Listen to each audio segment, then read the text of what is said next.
What up YouTube? Today I have another video. Bro, too much shit be breaking sometimes. But in today's video we gotta replace the O2 sensors due to the fact that I have a code. I was driving the Z and the Z only has 50% of power. It says bank 2 sensors are fucked. O2 sensors are fucked. They're both cooked. All of them are cooked from the flame maps. So I did know I had to replace them eventually, but I didn't think it'll be right now. So I got a jack, just bought this bitch. So we're gonna jack up the car and take off the sensors. It shouldn't be too hard since we took them off already, so they shouldn't be too tight. So once you have the car jacked up, you know, right here's where I jacked it up. We're gonna go over there. This tool right here is a life fucking saver. I'm gonna grab it. But here's the 2 sensors where I grabbed the tool. Look, they were pretty fucking cooked, to be honest.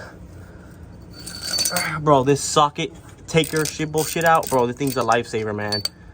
Unbelievable. I didn't have to even break it free. This thing helps you so much. Those are already taken off. These are taken off. Those are the ones that are shot. These are also kind of shot, but not. They're about to be there, to be honest. But I took these out. So far, easy as fuck to take these bitches out. I'm gonna put the new ones in, start the car, clear all the codes, and see if this shit fixes my problem.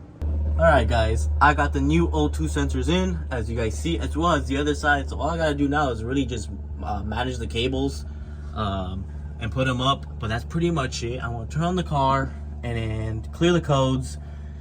This should fix my limp mode problem, so we'll see what happens. Alright guys, here's the Z. It fucking works, guys. Like, bro, I'm so happy. I fucking turn on the car, no check engine light. I always had a check engine light, but you know, no limp mode basically. I have not in limp mode anymore, bro. This thing sounds hella aggressive. I feel a little bit more response in the throttle. This car is tuned, and I never really replaced the O2 sensors when I bought the car, so they were already kind of fucking shot from the last owner, because the car did have a flame map before me, so I basically just destroyed it. But overall, pretty happy. Everything plugged in well. I did get the wrong O2 sensors, but I obviously got the new ones. I got the 2011 to 2013 ones. The ones I bought was the incorrect ones. They were 2009 all the way to 2010 ones. So just be careful when you're buying the O2 sensors. But overall, guys, the fucking Z is back. I'm so happy.